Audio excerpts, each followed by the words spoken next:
The year was 1452. A soft breeze whispered through the rolling hills of Vinci, a small Tuscan village nestled between Florence and Pisa. That night, under a sky scattered with stars, a child was born, Leonardo di Ser Piero da Vinci. He was an illegitimate son, born to Ser Piero, a wealthy notary, and Caterina, a humble peasant woman. Yet, from the moment he opened his eyes, destiny seemed to have carved a path of brilliance for him. Leonardo's early years were spent wandering the countryside, his young mind absorbing the wonders of nature like a sponge. He watched birds glide effortlessly through the air, studied the way water twisted and churned in the streams, and marveled at the intricate patterns of leaves and flowers. Unlike other children, he was not content with simply observing. He wanted to understand. His father, Ser Piero, recognized his son's unusual curiosity, but had no intention of guiding him toward an intellectual career. As an illegitimate child, Leonardo was barred from formal education in Latin and the classical texts that shaped the minds of scholars. Yet this did not deter him. He taught himself through experience, through the mere act of looking, truly, looking at the world around him. One day, as he sat sketching the flight of birds on a worn piece of parchment, Ser Piero happened to glance over his shoulder. The lines were precise, capturing movement with an almost unnatural clarity. Impressed, he took the drawings to a friend in Florence, Andrea del Verrocchio, a renowned painter, sculptor, and engineer. Upon seeing the sketches, Verrocchio leaned back in his chair and smiled. "Send the boy to me," he said. "I will make him an artist." And so, at the age of 14, Leonardo left Vinci and set foot in Florence, the beating heart of the Renaissance. He was unaware that he was stepping into the first chapter of a legacy that would transcend time itself. Florence in the 1460s was a city of marvels. The air buzzed with the chatter of merchants, the laughter of artisans, and the murmur of scholars discussing philosophy under the looming shadow of Brunelleschi's great dome. It was a city where art was not just admired, it was worshipped, and it was here that young Leonardo, barely a teenager, arrived at the workshop of Andrea del Verrocchio. Verrocchio was more than a painter. He was a master of many crafts, sculpting, metalworking, and engineering. His studio was a sanctuary of creativity, filled with apprentices striving to prove themselves. Among them, Leonardo stood apart. His eyes absorbed everything, the way pigments mixed, the chisels carved, the brushes danced over canvas. He was tireless, restless, driven by a hunger for knowledge that seemed insatiable. His first tasks were menial, grinding pigments, preparing, wooden panels sweeping the workshop, but he performed them with precision, watching Verrocchio's every move, memorizing the strokes of his brush, the careful placement of light and shadow. His talent soon became impossible to ignore. One day, Verrocchio was working on a grand painting, the Baptism of Christ. He had been shaping the scene with his usual mastery, but when it came to the angel kneeling at the side of Christ, he hesitated. A test, perhaps, or mere curiosity, led him to hand the brush to Leonardo. "Show me what you can do." Leonardo bent over the canvas, his hand steady. Hours passed as he brought the angel to life, soft, delicate, imbued with an almost supernatural beauty. When Verrocchio saw the result, legend says he stepped back, sighed deeply, and put down his brush. "Never again," he murmured, "will I paint." Whether truth or myth, one thing was certain: Leonardo had surpassed his master. His strokes captured something beyond technique, an understanding of light, motion, and soul itself. The studio now whispered his name with awe. He was more than an apprentice. He was an artist in his own right. Yet, even as his reputation grew, Leonardo's mind wandered beyond the confines of the canvas. He watched birds soar above the city rooftops and wondered how they defied gravity. He dissected animals in the dark of night, sketching their muscles and veins with an almost scientific obsession. He filled notebooks with sketches, machines, of war, inventions yet to be built, visions of the impossible. His genius could not be contained within the walls of a workshop, but Florence, despite its grandeur, was not yet ready for a mind like his. And so, at the age of 24, Leonardo left Verrocchio's side, setting forth on a journey that would lead him to the courts of the powerful, where his art, his intellect, and his insatiable curiosity would shape the world in ways no one could yet imagine. Leonardo was now a man, no longer an apprentice, but an artist seeking his place in a world teeming with ambition. Florence was ruled by Lorenzo de' Medici, the Magnificent, a patron of the arts and a man whose court overflowed with poets, philosophers, and painters. It was a city that worshipped genius, and for a time Leonardo found himself at its center. Lorenzo's court was unlike anything he had ever seen. Here scholars debated Aristotle and Plato in candlelit chambers, and sculptors carved marble into gods and saints with hands guided by divine inspiration. Michelangelo, a brooding young sculptor with fire in his eyes, roamed the halls, while Botticelli painted mythological dreams onto canvas. Among them, Leonardo was both admired and misunderstood. Unlike the others, he was restless, unable to confine himself to one pursuit. He painted certainly portraits, altarpieces, sketches of Madonnas and children, but his mind wandered beyond art. He spoke of machines that could fly, of weapons that could crush armies, of cities built with perfect geometry. He dissected cadavers in secret, peeling back the layers of flesh to understand the architecture of life itself. Though Lorenzo recognized his talent, Florence was not enough for Leonardo. The commissions that came his way felt uninspiring. Decorative work, religious paintings, tasks meant to please the wealthy rather than challenge the mind. And so, when an opportunity arose, he seized it. The Duke of Milan, Ludovico Sforza, known as Il Moro, was seeking artists, engineers, and thinkers to glorify his court. Milan was a city of war and politics, where power was measured in armies as much as in art. Leonardo saw an opening, not just as a painter, but as a designer of war machines, an engineer, a visionary. With ink-stained fingers, he drafted a letter to the Duke, not as an artist begging for patronage, but as a master of invention. I have studied the means by which great battles may be won. I can construct bridges, tunnels, war machines, and catapults of immense power. I can create chariots, impervious to attack, and if need be, I can paint as well. It was an audacious move. While other artists presented paintings as proof of their worth, Leonardo presented ideas, bold, impossible ideas. And Ludovico Sforza, a man who valued power above all else, was intrigued. With little hesitation, he summoned Leonardo to Milan, and so at the age of 30, Leonardo left Florence behind, turning his back on the city of scholars and stepping into a world of war, strategy, and grandeur. He was no longer just a painter.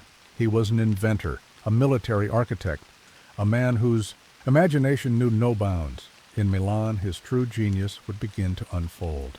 The road to Milan was long, but Leonardo's mind never rested.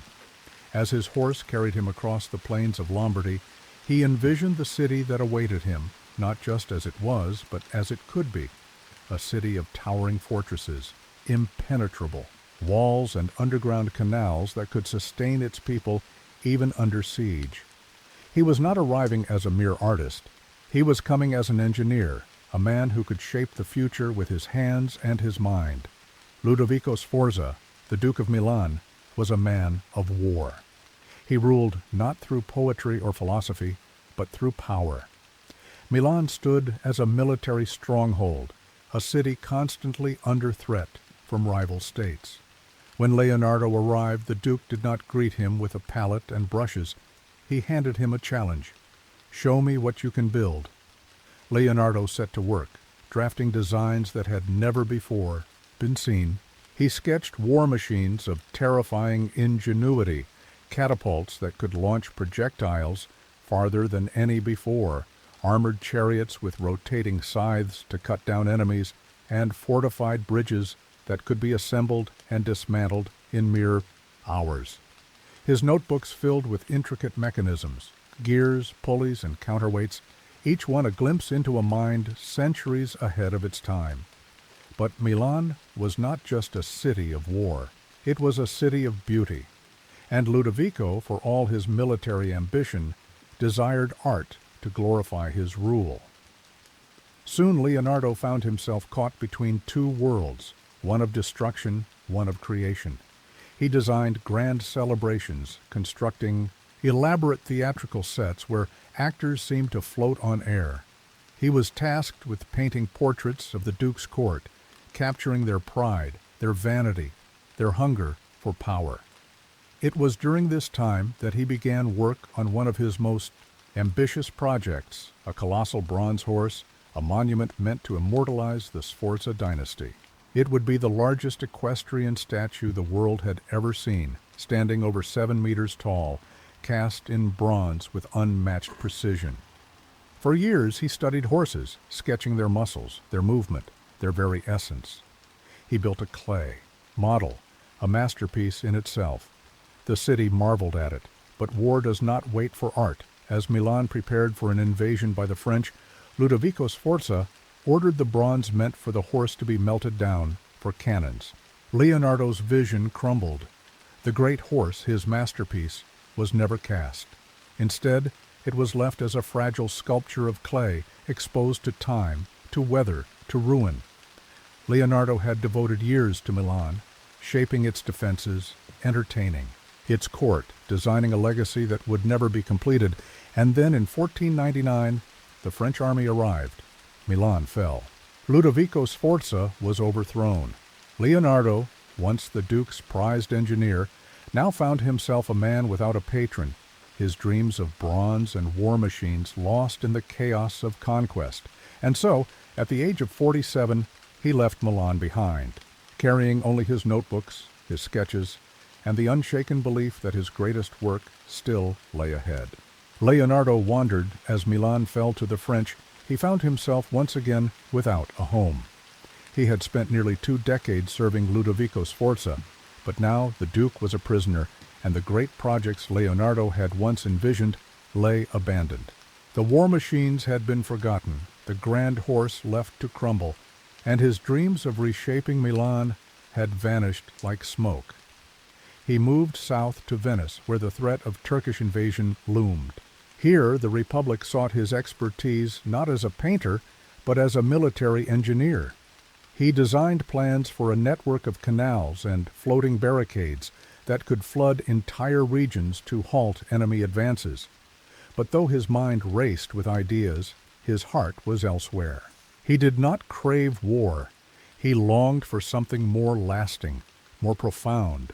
And so, in 1500, after years in exile, he returned to the city where his journey had begun, Florence.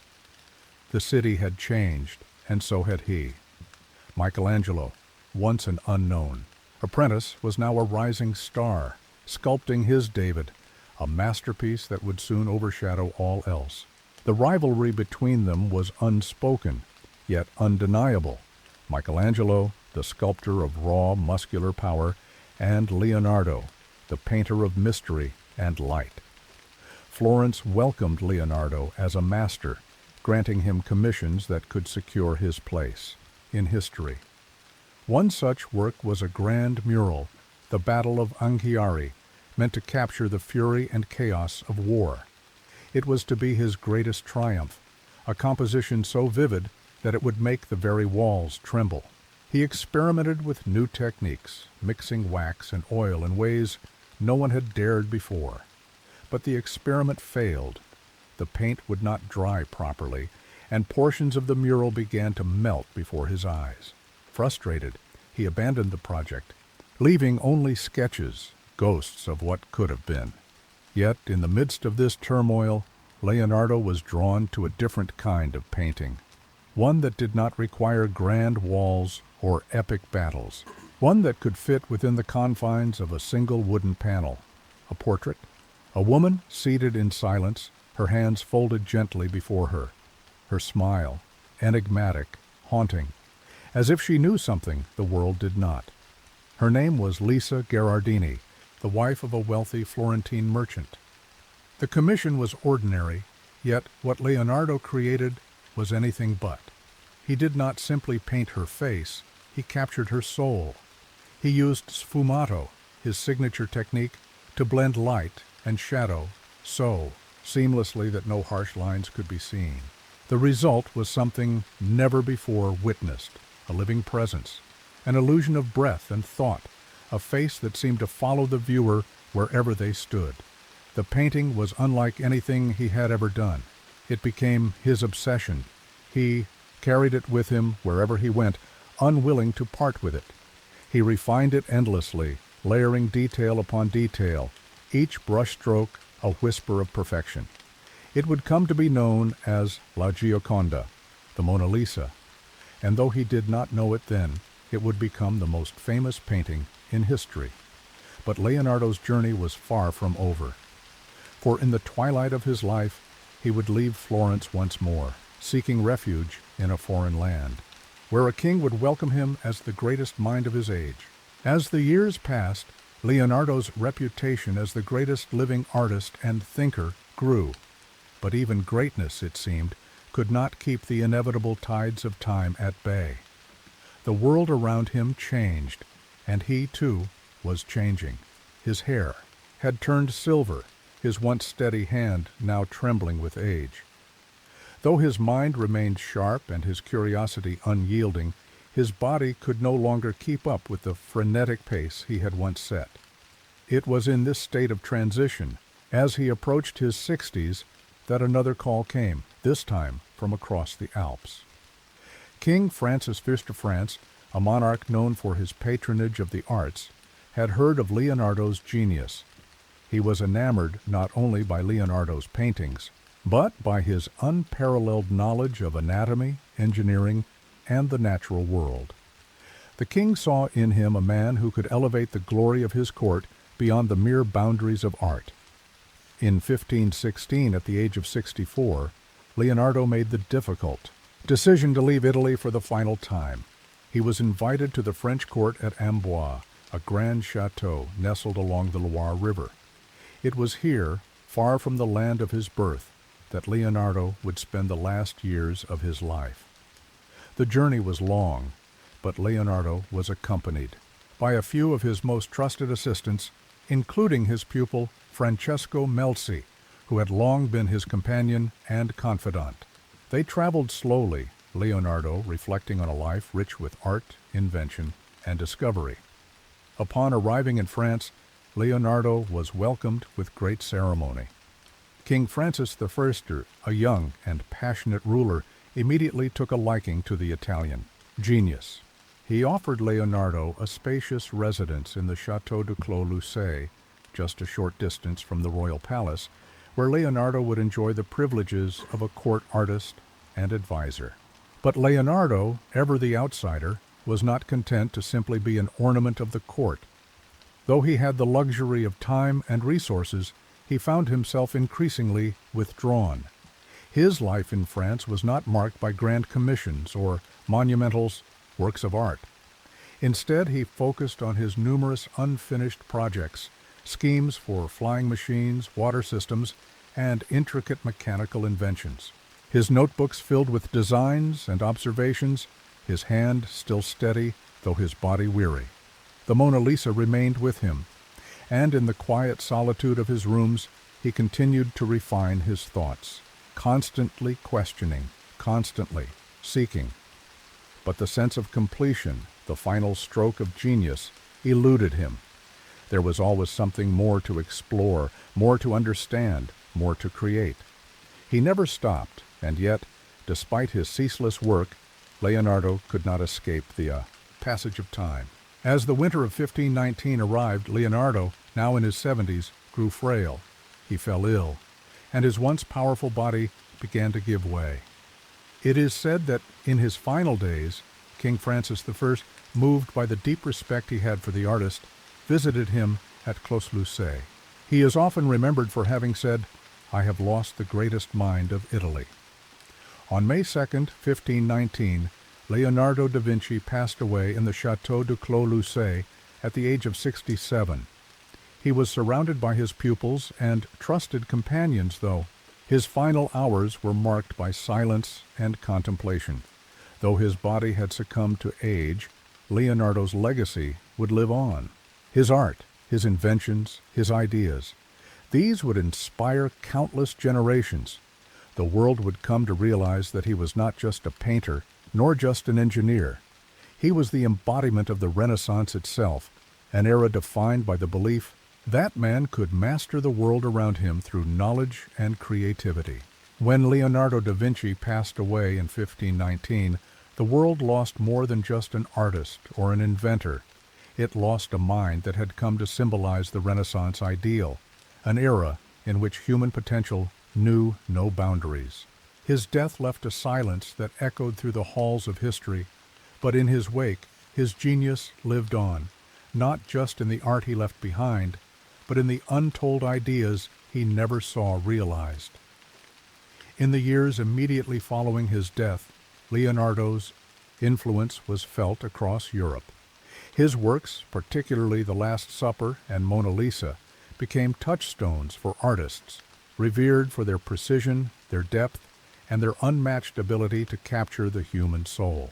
Yet, despite the reverence for his masterpieces, it was his notebooks, filled with sketches, diagrams, and unfulfilled inventions, that would come to shape the future in ways he could never have imagined. His notebooks were scattered upon his death. Some were taken by his assistants, others by curious admirers. Francesco Melzi, his most loyal pupil, inherited many of them, though some were lost in the turbulence of history. The notes, written in Leonardo's distinctive mirror script, were filled with not just drawings of human anatomy or machines of war, but plans for flying machines, visions of robotic knights, concepts for solar power, and observations on the laws of nature. These manuscripts, carefully preserved in archives and libraries, would inspire generations of engineers, scientists, and artists long after his passing.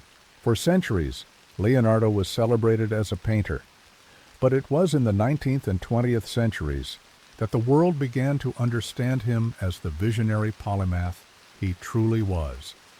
Historians, scientists, and artists alike began to revisit his notebooks, piecing together his observations and designs. They saw in his drawings the roots of modern technology, the airplane, the tank, the diving suit, all imagined by a man who lived 4 centuries before they were ever built.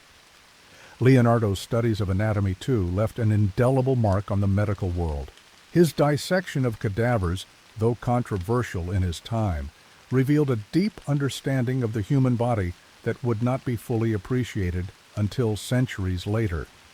His drawings of muscles, veins, and bones were more accurate than any of his contemporaries, and they laid the groundwork for future medical and anatomical studies. In the 21st century, his genius continues to captivate the world. Leonardo's Mona Lisa, perhaps the most famous painting in history, is housed in the Louvre Museum in Paris, where millions come each year to witness her enigmatic smile. His Vitruvian Man, a drawing that embodies the harmony of human proportion, has become a symbol of the Renaissance itself, a reminder of the interconnectedness of art, science, and philosophy. But it is not only his art that endures. Leonardo's philosophy, his relentless pursuit of knowledge, his belief that the arts and sciences are inseparable, these ideas have influenced generations of thinkers and creators.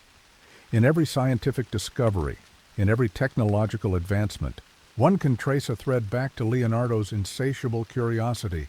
Today, Leonardo is seen as a symbol of human potential. He embodies the belief that creativity is not confined to any one field, but is instead a force that can transcend boundaries. In a world that often seeks to specialize and categorize, Leonardo's example reminds us that true genius lies in the integration of all things, the blending of art and science, the fusion of observation and imagination. Leonardo da Vinci's legacy is not just in the paintings that hang on museum walls or the drawings that line the pages of old books. It is in the spirit of inquiry he ignited, the desire to understand and create that he instilled in generations to come. He showed the world that the pursuit of knowledge, whether through art, science, or invention, knows no end. He was not a man of his time. He was a man ahead of his time, and his legacy will continue to shape the world for centuries to come. Leonardo da Vinci's influence stretches far beyond the confines of his time. He remains even now an eternal figure, one whose genius transcends the era in which he lived. His art, inventions, and thoughts have permeated not only the disciplines he directly engaged with, but also the broader cultural landscape, from literature to technology. Today, the name Leonardo is synonymous with the idea of genius itself, an individual who, through vision and intellect, reshapes the very fabric of human understanding. The Renaissance, the period in which he lived, sought to celebrate the potential of humanity, but it is Leonardo who epitomizes that ideal most vividly. He was the artist who could capture the stillness of a human soul in the Mona Lisa, yet also the thinker who could imagine the flight of birds centuries before the first airplane took wing. He was both painter and philosopher, scientist and engineer, an embodiment of the Renaissance ideal of the Homo universalis, the universal man. As time moved forward, the world began to see Leonardo not just as a man of his age, but as someone whose work transcended it. During the Age of Enlightenment in the 18th century, when reason, science, and exploration flourished, thinkers looked to Leonardo's notebooks, filled with his theories on human anatomy, physics, and engineering, and found in them a precursor to modern scientific thinking.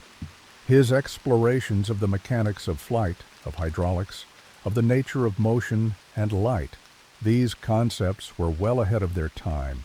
The seeds he planted in his studies of nature would later bloom in the works of Galileo, Newton, and countless others who would shape the scientific revolution. And yet, Leonardo was never fully appreciated during his own lifetime. Many of his more radical ideas were seen as impossible, impractical, or even heretical. His scientific studies were far too advanced for his contemporaries to fully grasp, and his machines, though ingenious, were never built in his time. His fame was largely confined to the world of art. The Last Supper, Mona Lisa, and his various sketches were celebrated, but his innovations as an inventor and thinker remained buried in the pages of his notebooks, only to be uncovered centuries later. The 19th and 20th centuries, however, brought about a renaissance of their own in the East's study of Leonardo's work. As technology advanced, scholars began to recognize how prescient his designs had been. The helicopter he envisioned in his sketches became a reality, as did his ideas for armored vehicles and diving bells. The Vitruvian Man became a symbol of both artistic beauty and mathematical precision, encapsulating his belief in the harmonious connection between human proportions and the natural world. In the world of art, his influence has been immeasurable. The Mona Lisa, whose smile has captivated viewers for centuries, is a symbol of mystery, of subtlety, and of the complexity of the human face. Artists, from Rembrandt to Picasso, have drawn inspiration from his mastery of light and shadow, his use of perspective, and his innovative techniques. In modern times, his work is still celebrated in exhibitions around the globe, as new generations continue to unravel the mysteries of his paintings and sketches. Yet, perhaps Leonardo's most enduring legacy is his approach to knowledge itself. He viewed the world not as a series of disconnected disciplines, but as an interconnected whole. For Leonardo, art was not separate from science, it was part of it. His studies of the human form were as much about artistic expression as they were about understanding the mechanics of life. His artistic creations were born from a mind that sought to understand the world in its deepest, most fundamental terms. This unity of thought continues to inspire those who seek to explore the boundaries of human potential. Today, Leonardo's influence extends far beyond the arts and sciences. His ideas continue to inspire inventors, engineers, doctors, and even entrepreneurs. His notebooks, full of fantastical designs and observations, remind us that creativity has no limits, that true innovation comes from seeing the world not just as it is, but as it could be. In the 21st century, with advancements in artificial intelligence, space exploration, and bioengineering, Leonardo's spirit is more alive than ever. His visionary ideas, once considered fantastical, are now being realized in ways he could never have imagined. Drones fly through the skies, robotic surgery save lives, and new technologies continue to push the boundaries of what is possible, all inspired by the relentless curiosity and inventive mind of a man who lived more than 500 years ago. Leonardo da Vinci was a man who never stopped questioning, never stopped exploring, and never stopped creating. His life was a testament to the power of human imagination, to the belief that there is no end to what we can achieve. His genius, his curiosity, and his unwavering belief in the interconnectedness of all things continue to inspire us to this day. And though he may have left the world over 5 centuries ago, Leonardo da Vinci's legacy is eternal. Though Leonardo's life was one of prodigious creativity and accomplishment, it was also marked by the endless pursuit of perfection. He was a man who, despite his many triumphs, never seemed satisfied with his work. It was said that he often abandoned projects, never fully completing them, always reaching for something that was just beyond his grasp. This restlessness, this drive to do more, to understand more, was a central part of Leonardo's character. In his lifetime, there were many masterpieces that he began but never finished, and for each of these works, there was a sense that the artist's mind had moved on before the work could be perfected. The Adoration of the Magi, a grand altarpiece commissioned in Florence, was one such project. Begun in 1481, the painting was left incomplete when Leonardo, disillusioned by the slow pace of his work and distracted by other pursuits, abandoned it after a few months. What remained was a sketchy outline of the figures and the sense that the composition could have been far more had Leonardo been able to finish it. Likewise, the Battle of Anghiari, a massive mural commissioned for the Palazzo Vecchio in Florence, remained incomplete. Although Leonardo worked tirelessly on it, experimenting with new techniques and attempting to capture the chaos of battle with an intensity never before seen, the project was abandoned due to technical difficulties and the deterioration of his materials. What remained were only sketches and fragments, whispers of a masterpiece that could never be realized. Even his final work, the Mona Lisa, though considered a finished painting by many, remained a lifelong obsession for Leonardo. He continued to refine it, reworking the details of her face, her expression, her mysterious smile, until the day he died. It was as though, with every stroke of his brush, he was striving for something that eluded him, something beyond what his hand could express. Perhaps in his final years, Leonardo saw his life as an unfinished masterpiece, a work that could never truly be completed because the pursuit of knowledge and art was, in his eyes, a never-ending journey. He often wrote in his notebooks that he would rather leave a project unfinished than allow it to be executed imperfectly.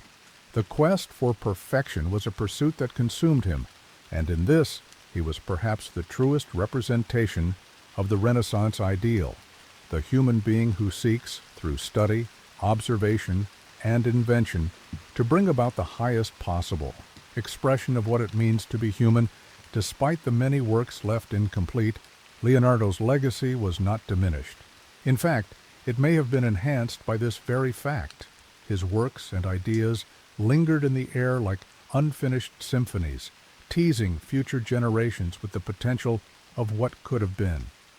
For the modern world, Leonardo's unfinished works have become as important as his completed masterpieces, a testament to the artist's unrelenting pursuit of excellence and the limitations of the human condition.